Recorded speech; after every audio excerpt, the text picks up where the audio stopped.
Well, while we're getting that pulled up, I just want to thank everybody for how the meeting has gone this week. Thank you for the opportunity and the chance to get to visit with you. Thank you for your hospitality. The last few evenings I've gotten time to spend with some of the young people here, and that's been a lot of fun. I'm just learning all kinds of things, and all of you parents should be really nervous about that. I'm just kidding. I'm just kidding. Mostly. One of the statements that got made at dinner tonight, I was like, as a preacher, I have arrived, you know. They're like, you remind me of somebody. The way that you speak and the way that you talk, you know, it reminds me a lot like Tyler. I was like, yeah, I have always aspired to preach like Tyler. So, thank you for that. You're doing a great job. Keep it up. Thankful for the visitors that we've had. We have some special visitors tonight. My wife and 3 of my kids made it up this evening and got to join us for dinner, and they'll be here for this, and then they'll go home and go to bed. So grateful to have them with us. When I proposed to Anna, she made an interesting observation that was not on my radar at all when I was thinking about us getting married. I had asked her father's permission to propose to her, and that was a fascinating conversation for a different story. And then I proposed to Anna, and she's like, I had to think about that because marrying a preacher, I'm probably going to listen to you for the rest of my life, and I don't know about that. I have to think about that. And she was serious and joking at the same time. I am super, super grateful for Anna, and it's because of her that I'm able to do everything that I do. And I don't think our wives get enough praise. So grateful for her and the kids. Tonight, what we're going to do is we're going to talk about Moses. We're going to skip ahead in the book of Exodus quite a bit. One of those buttons will get something to do something. Thank you. We're going to skip ahead to Deuteronomy chapter 32. And you're very familiar with Deuteronomy 32. Deuteronomy 32 is the golden calf incident at Mount Sinai, right? And just to set a little bit of context for that, Moses has led the Israelites up to the base of the mountain. And if you remember, when God called Moses with the burning bush, he said, "You will bring the Israelites back and worship me here." Okay, so that's where that happened, and God has kept his promise and brought them back to the mountain. And when you read about the Israelites approaching the mountain, what they experience is a theophany. A theophany is an appearing of God. And you have several of those in the Bible. One of the more notable ones is over in Ezekiel chapter 1. You have a similar kind of thing go on in Revelation chapter 1 with this vision of Jesus. But here you have God appear by descending on the mountain, and there's thick smoke and a cloud, and there's fire. It looks like the mountain has caught on fire, and there's rumbling and shaking, and the people are terrified, and rightly so. I mean, I don't know if any of you have ever experienced an earthquake firsthand. Anna and I grew up in Oregon, about an hour apart from each other for most of our lives. And there was a time in high school where an earthquake shook the Willamette Valley. And it was early in the morning. And I was sharing my bunk bed with my brother, and I was on the lower bunk, and he was on the higher bunk, and all of a sudden there was an earthquake, and it woke us up, and I thought he was shaking the bed to be dumb. And so I kicked the mattress above me, and I was like, "Stop it!" And he's like, "It's not me." And stuff started rattling and falling, right? What was going on at Mount Sinai was so much more than that, where the people were terrified and took a step back and said, "Moses, you go. You go talk to God for us." And God actually instructed, "Don't come near. Don't come near the mountain, because I'm holy and you're not, and whoever comes near is going to be consumed." So Moses goes up, and we remember that Joshua goes with him. And actually, at one point, some of the elders of Israel go up, and they have a meal with the Lord up on the mountain. But for the majority of the time, it's Moses and Joshua. And what we end up finding out in Exodus chapter 32, that should say Exodus 32, not Deuteronomy 32. In Exodus 32, is that Moses has been up there for 40 days. And so let's start reading in our text. Let's start reading in verse 1 and just kind of work our way through the chapter and make some of our points. Starting in verse 1, when the people saw that Moses delayed to come down from the mountain, the people gathered themselves together to Aaron and said to him, "Up, make us gods who shall go before us. As for this Moses, the man who brought us up out of the land of Egypt, we do not know what has become of him." And it kind of frustrates me. The way they say that frustrates me. It irks me. And just like last night, we talked about trying to put some context on this and being a little bit compassionate. So let's try to do that this evening as we look at these first couple of verses. When you think about God coming down, some manifestation of God coming down on the mountain and what that must have been like, someone compared it to me like this, and it was really helpful. The illustration fits with our family. I like to do woodworking as a hobby. I have several hobbies, but woodworking is one of them. We have several pieces of furniture in our house that I've built. There were several pieces of furniture in our home down in Alabama that I built so chunky and heavy, I was like, I'm not moving this for anything. And I sold it to some friends, and they get to move it, right? But imagine being in the garage, and if you got some really cheap plywood, the really thin stuff, like the 1/4-inch stuff, and you make a really simple 2-foot square box with a hinged lid, and I build that thing, what would happen if, as the creator of the box, I tried to fit myself into it? If I put some handles on it and shoved a foot through, my foot would go straight through the box. Like, the box could not contain me as the creator. It would struggle. You've got the creator of the universe who's trying to make his presence known, and he's trying to step into creation. And the creation is rocking and reeling and groaning from that. And that was a really helpful way to think about that. And the Israelites saw that, and they saw that fire, and the fire didn't go away. The whole 40 days that Moses is there, the fire is there. And I think a couple of things might be going on. You know, the first time that you see something amazing, just takes your breath away. And maybe if you live there and you see it day after day after day after day, you're like, yeah. Some of the folks that live near the Grand Canyon, the first time they experience it, that is an amazing sight. And then after a few years, it's like, oh, it's just that hole in the ground. They get used to it. And I wonder if there's a little bit of that they lost a little bit of their awe of God over that month and a half. But then another angle on that is, after a month and a half and not hearing anything from him, I wonder if they thought he had been consumed by the fire. Because they say, we don't know what's happened to him. He's gone up the mountain, we don't know what's happened to him, but we need a representative. Like, we need someone, so hey, Aaron, and they tap Aaron to fulfill some leadership responsibility. And when we look at verse 1, at the end of verse 1, when they say, the man who brought us up out of the land of Egypt, they're messing that up again. Like, God used Moses, but God was the one who led them out of Egypt. We made that point yesterday. But then Aaron comes up with an incredible idea. Verse 2, Aaron said to them, take off the rings of gold that are in the ears of your wives, your sons and your daughters, and bring them to me. So all the people took off the rings of gold that were in their ears, and they brought them to Aaron. And this is really important. It's going to play an important part later on in the story. In verse 4, make special note of the verbs that are associated with Aaron.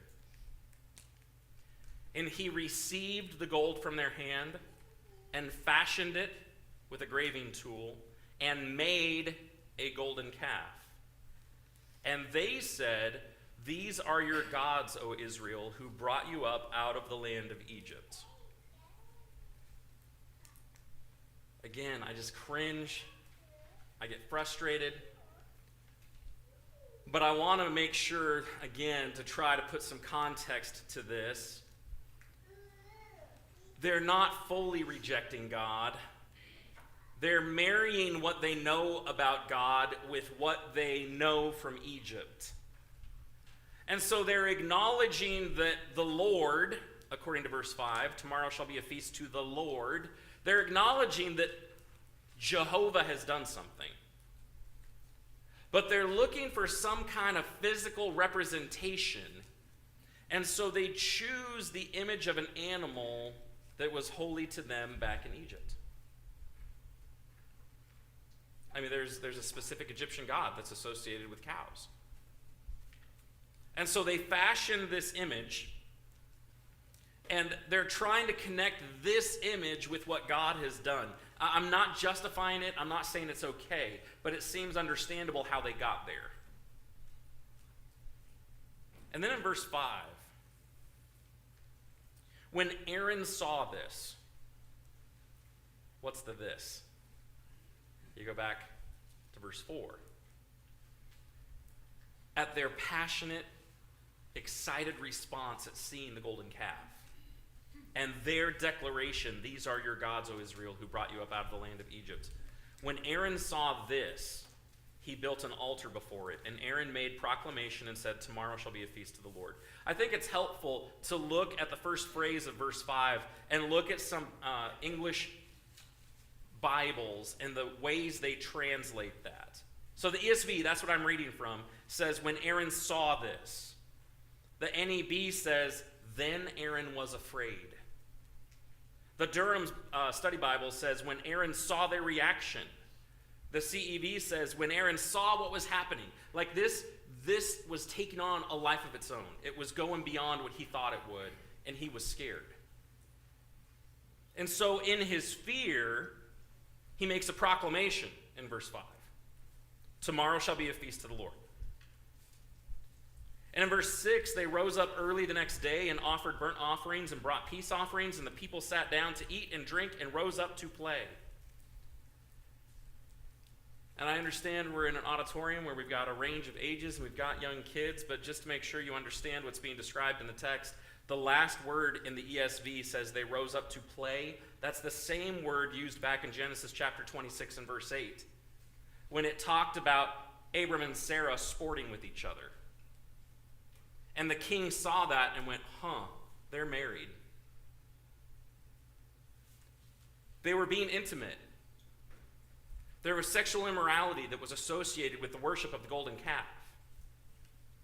And that kind of behavior was associated with those rituals back in Egypt. And so this is a big deal.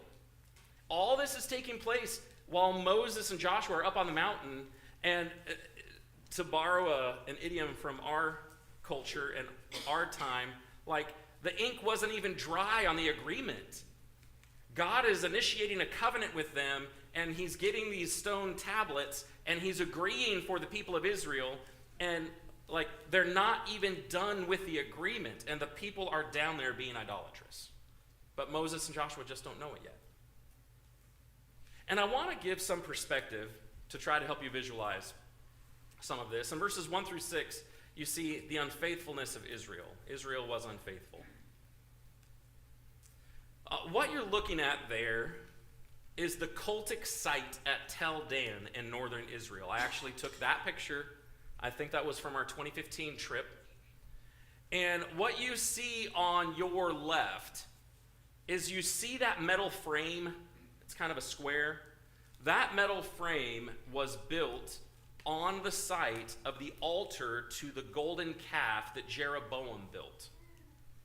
That is the site. Like those steps that go up to it are the original steps. The platform above it is the original platform. Like it got covered over and they unburied it and they revealed it. That is the site of the northernmost golden calf from Jeroboam. And then to kind of help you visualize size and scale, this is in an archaeological textbook that the tour guides in Israel have to learn before they can lead people. You see a smaller scale version of that altar and steps in the lower left of the image. And then you see the steps leading up to the platform and the bigger structure behind it. And on the platform is a calf that's taller than a man. And so I want you to think about that for a second. And think about the arrangement of some of this. I don't want to get too far into the weeds, but I think it's significant. Why did Jeroboam build the calf? He actually built two. He installed one in Dan and he installed one in Bethel in the southern part of the northern kingdom. What he was afraid of is he was afraid that if he didn't do something to keep the people from going down to Jerusalem for the worship days and for the feasts, that over time they would peel away from him and reunite with the southern kingdom. And so it was a political maneuver where he was afraid of losing his influence over the people. Aaron was afraid of losing his influence over the people. And so he fashions 2 golden calves, but the orientation is fascinating because Dan is in the northern part of the kingdom. And you have the altar, and then you have the calf, and they face north. So as they're going to this place of worship, their backs are on Jerusalem. Literally. Their backs are turned toward the temple in Mount Zion. They've turned their backs on the Lord. And it's a high place. So as you approach it, you have this golden calf that's out in the open, this oversized golden calf. And what does gold do with light? It catches it and does beautiful things. And so as they're walking up this mound, they would see this glowing golden calf reflecting light like it would have looked super impressive. And Jeroboam intentionally picked this, and he says the same thing that is said here in Exodus 32. When Jeroboam installs it, he quotes verse 4 and says, "These are your gods, O Israel, who brought you up out of the land of Egypt." So many similarities, right?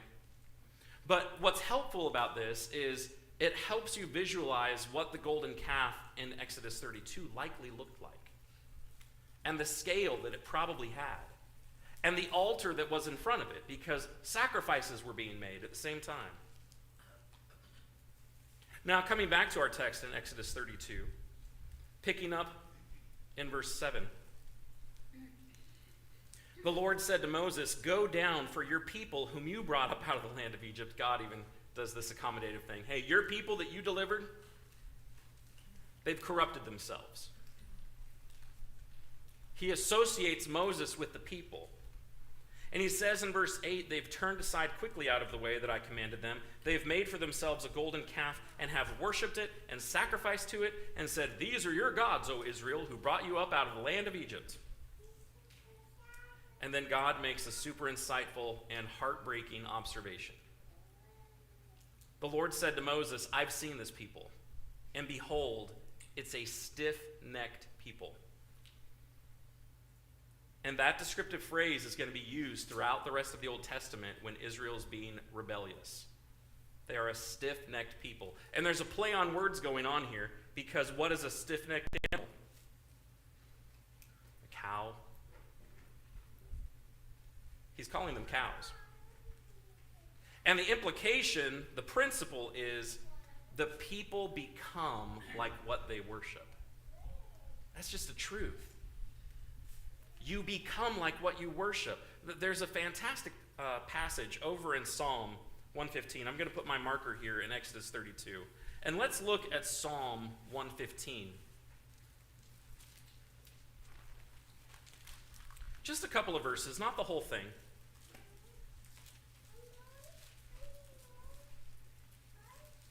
Starting in verse 4, and this is an observation regarding the nations. And it's comparing the nations with the people of Israel. And starting with the nations in verse 4, the psalmist says, "Their idols are silver and gold, the work of human hands. They have mouths, but they don't speak. They have eyes, but they don't see. They have ears, but do not hear, noses, but do not smell. They have hands, but they do not feel, feet, but do not walk, and they do not make a sound in their throat." And the idea of that is, when you speak, air moves. Like, this is just a fun experiment. If you put your hand in front of your face and try to speak and not have any breath move, you can't do it. Like, air has to move over your vocal cords and cause vibrations for you to make a noise. And he's saying idols can't do that. There's no wind. There's no life breath in them. And what he says in verse 8 is, "Those who make them become like them. So do all who trust in them." I mean, that's a strong condemnation. If you want to worship dead, inanimate, unintelligent, ineffective idols, you can do that, but spiritually you're going to go the same way.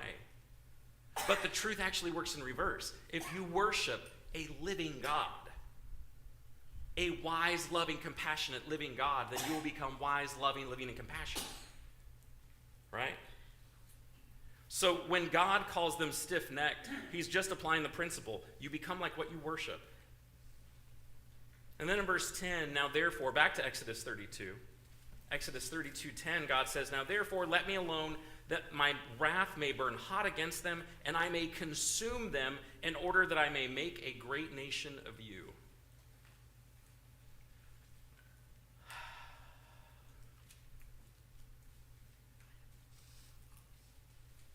I love the point that we're about to make here.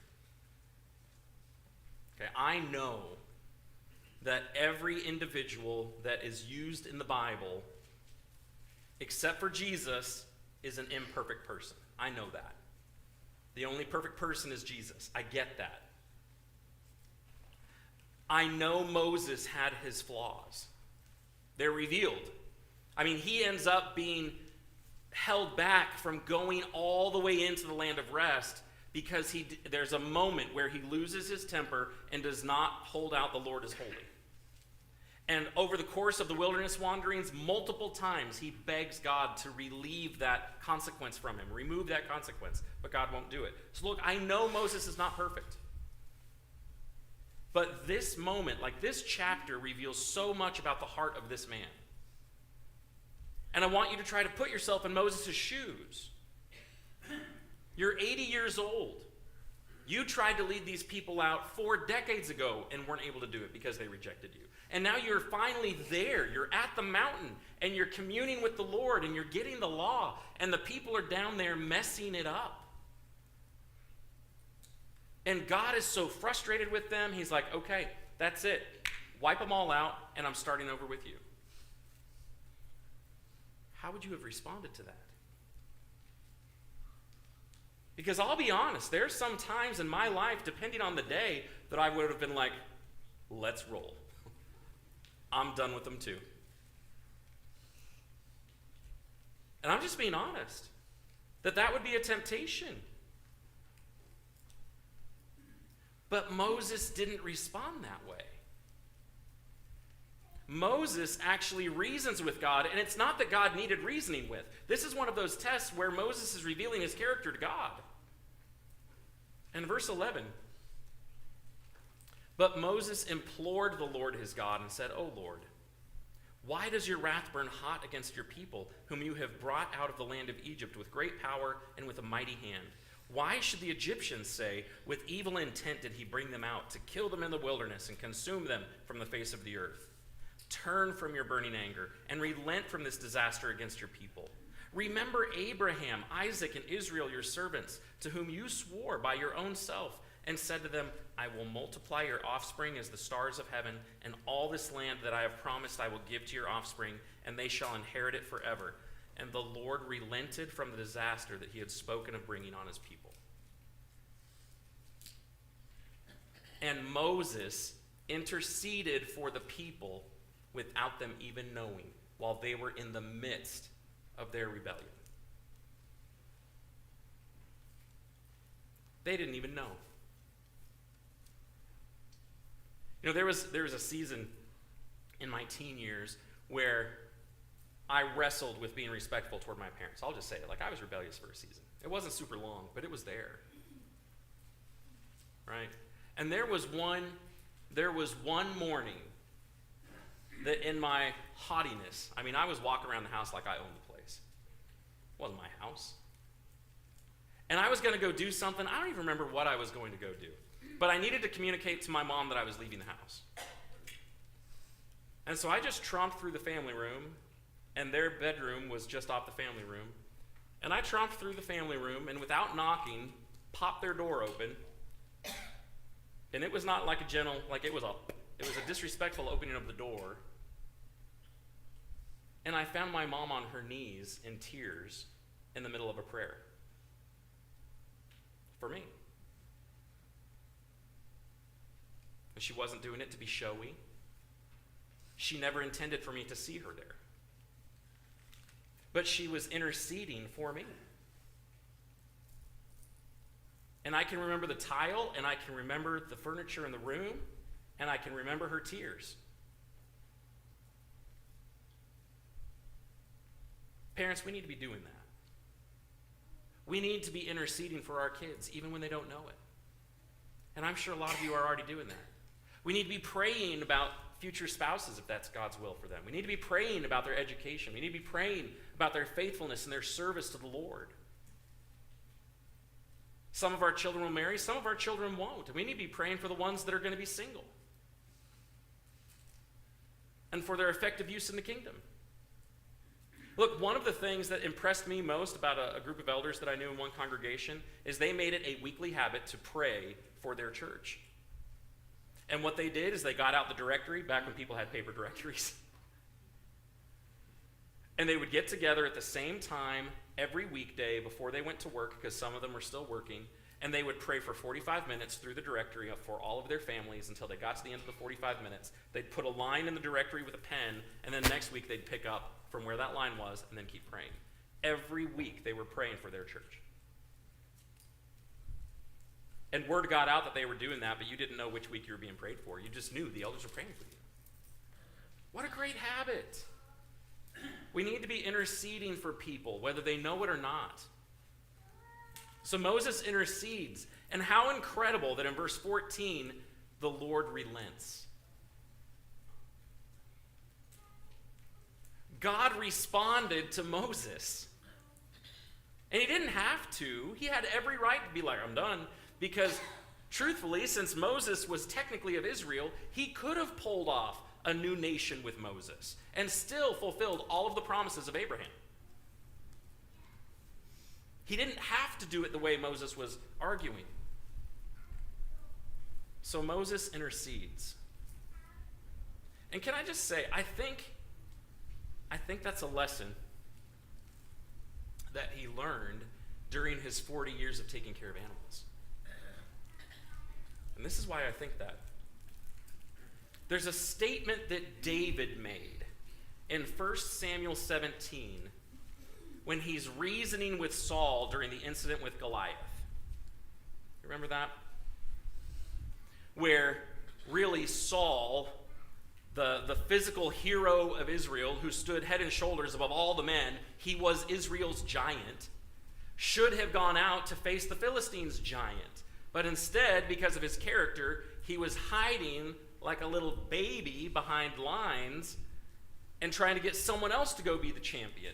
And this short, stocky, ruddy shepherd kid stood up and said, I can do that. And so Saul wants to have a conversation with him, and he offers him armor that won't fit, and David's like, no, I'm not taking that.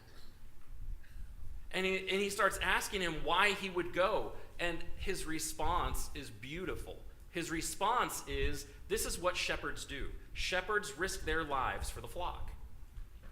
Your servant used to keep sheep for his father, and where there came a lion or a bear and took a lamb from the flock, I went after him and struck him and delivered him out of its mouth.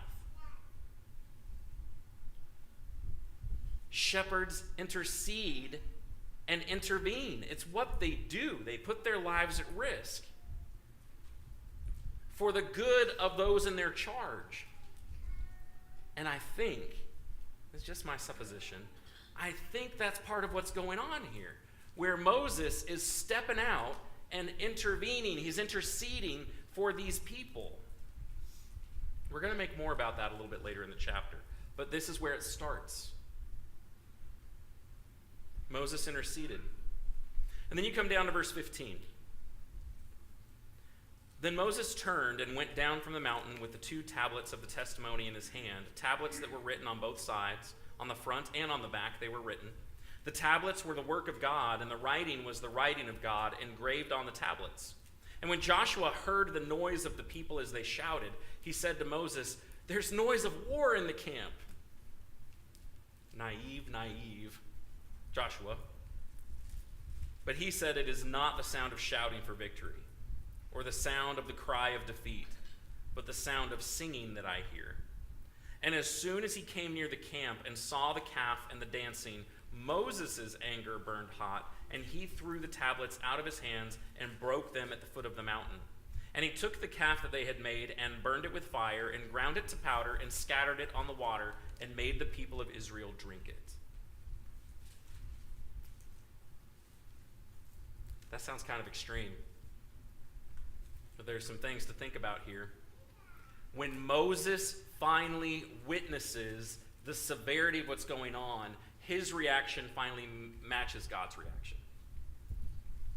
And part of our goal as disciples of Jesus is to learn to think and feel and respond the way that God thinks and feels and responds to things. And when Moses gets down there, he finally feels what God had felt at their unfaithfulness. And when he broke the tablets, that was not an explosive demonstration of anger. It was a physical demonstration of what they had already done. They had already broken the covenant, so let's just break the rocks. And he does. And do you remember, back when Aaron gathered the gold, there were 3 verbs used to describe what he did. And then we get here, and there are 3 verbs describing what Moses did with that calf. Burned it, ground it, and scattered it. And then he makes them drink it. What is going on with that? That just seems really, really odd and over the top. Someone made an observation. There are a couple of places in the Old Testament, one in 1 Kings and one in 2 Kings. The first reference is 1 Kings 15:13. The other is 2 Kings 10:25 through 27. And in both of those places, you have Israelite kings who are destroying the idols that are being worshipped in Israel at that time. And what they do is they destroy them so thoroughly that it would be impossible to fix it. You can't go back to it because you're not going to get it again. I think that is part of what's going on here. There's actually a Jewish scholar that gave an interesting insight here, and all of the teenagers are going to chuckle. You take the calf, it's gold, and you burn it, and you turn it into powder, and you throw it on water, and you ingest it. And I'm not trying to be crass, but the text is crass. What happens when you ingest something?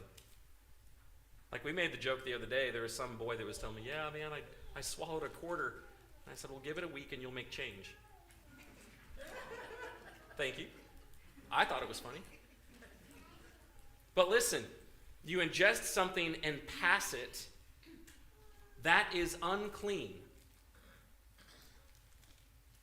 He hasn't just made it impossible to reconstitute it, he's defiled it. He's defiled the idol that they were just singing and dancing around. They're never going to go back to that gold and make that specific idol again. Does that make sense? And I think that observation by that Jewish scholar makes sense. He was trying to destroy it thoroughly and defile it so they couldn't go back to it. So the idol was defiled so they couldn't return. And then he has to deal with Aaron. Verse 21. Moses said to Aaron, what did this people do to you that you have brought such a great sin upon them? Like, did they waterboard you? Like, what form of torture?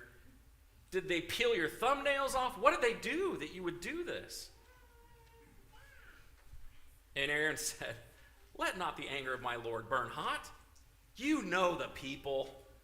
Their heart is set on evil. And they said to me, make us gods who shall go before us. As for this Moses, the man who brought us up out of the land of Egypt, we don't know what's become of him. So I said to them, let any who have gold take it off. So they gave it to me, and I threw it in the fire, and out came this calf. Miraculous.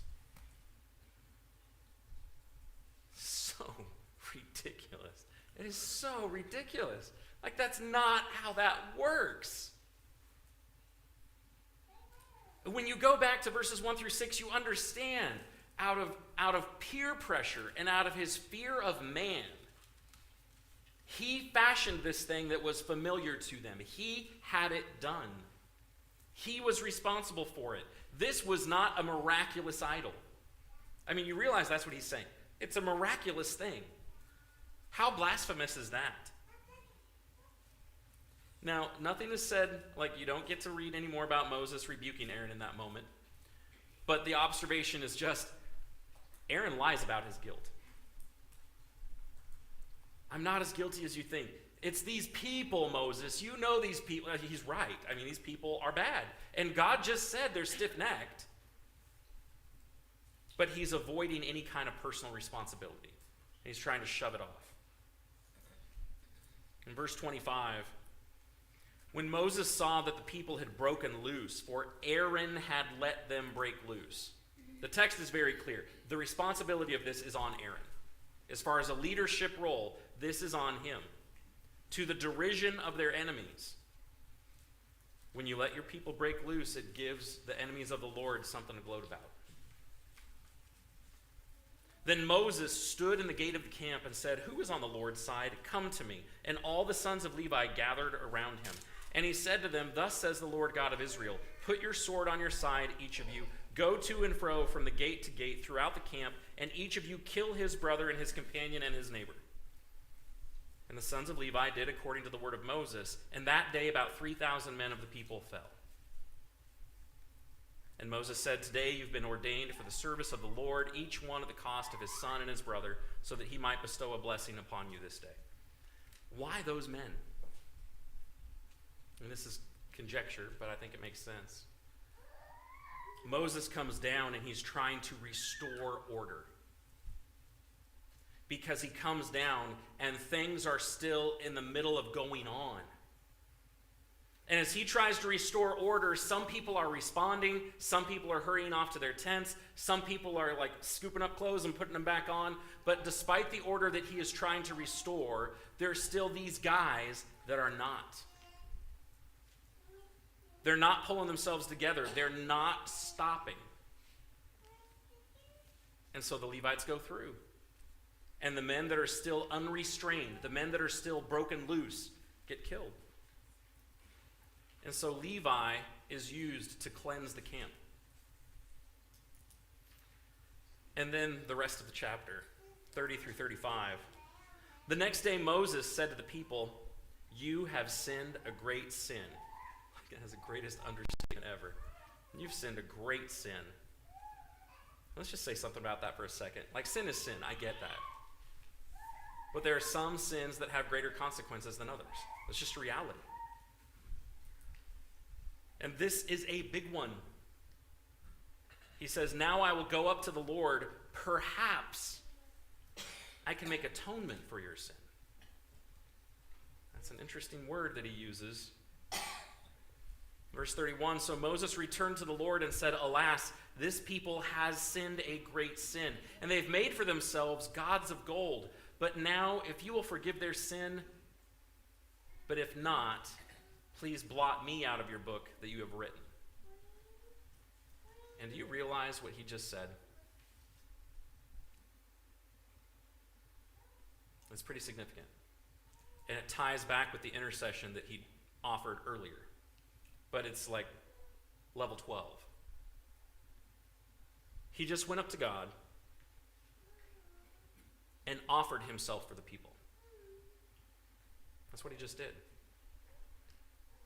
Verse 32 of chapter 32, "Please forgive their sin." And in the ESV, there's this break, like he's taking a breath and doesn't know what else to say. Please forgive their sin. But if not, if you can't forgive their sin, then remove me from the book of life. And what he's saying is, in their place. Take me out and continue to accept them.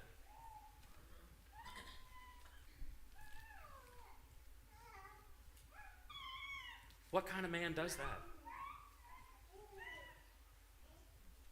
The meekest man. Moses is described as the meekest man. We're going to talk about that tomorrow. The man who spoke to God face to face. We're going to talk about that tomorrow. Like, Moses has gotten there. And it took him 80 years to get there. But I'd follow that shepherd anywhere.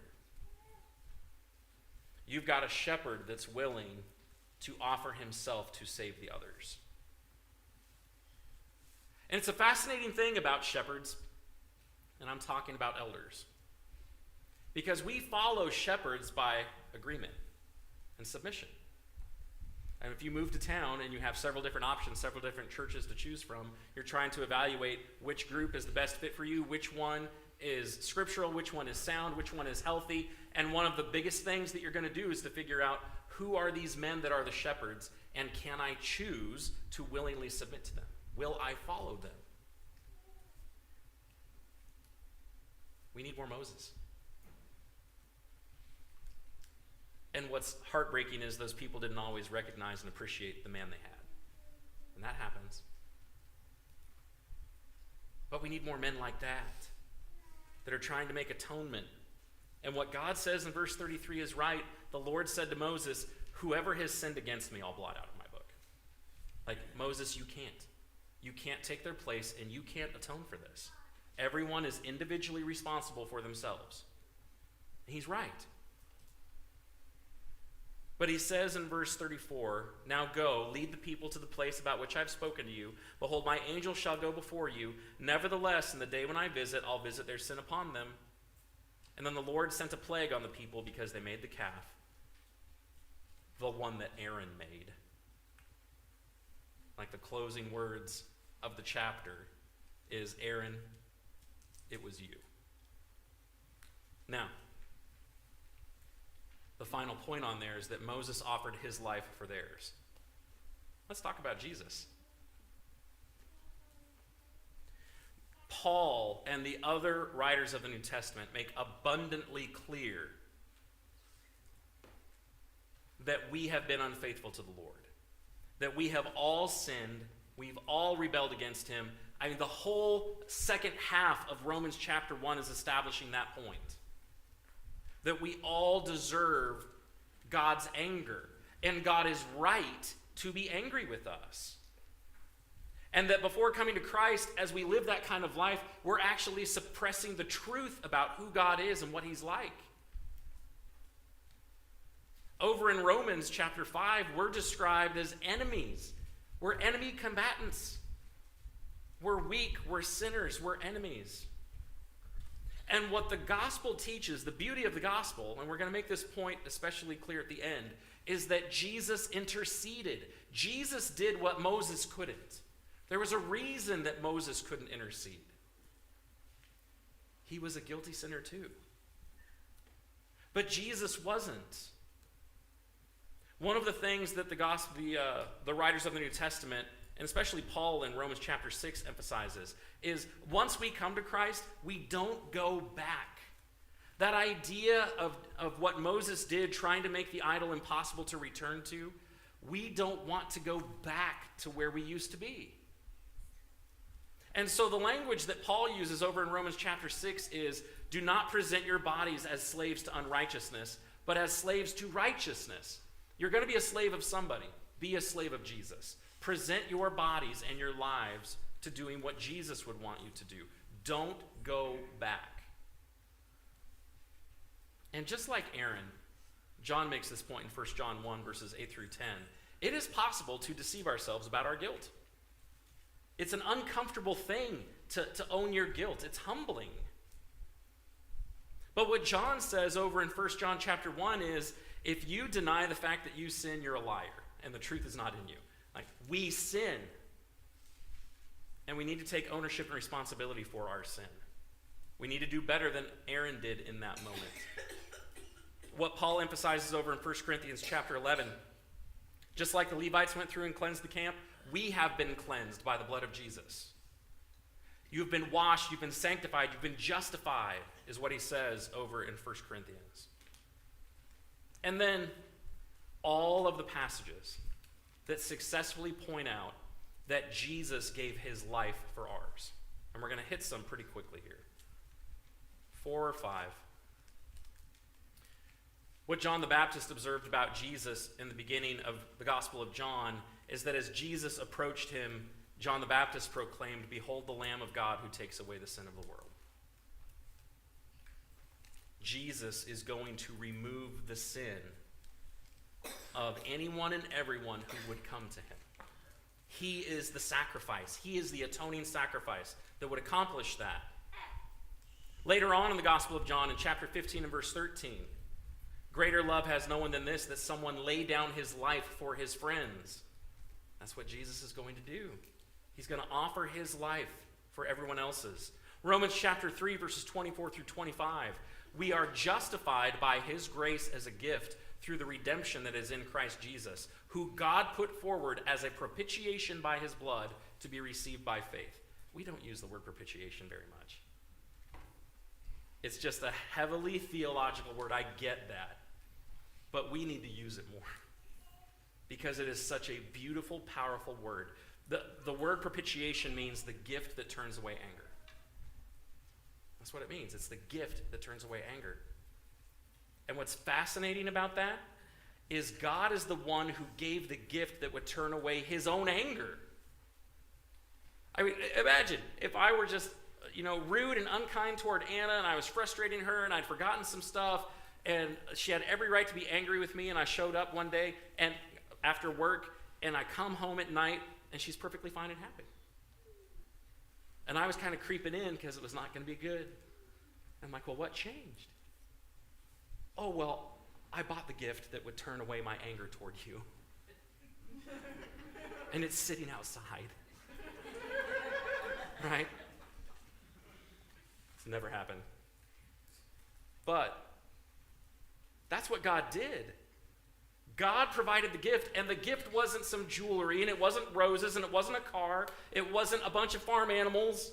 That silly song, I Can Buy Myself Chickens, drives me nuts. The cost was the life of his son. He paid that price. The propitiation by his blood. Romans 5, 7 through 8.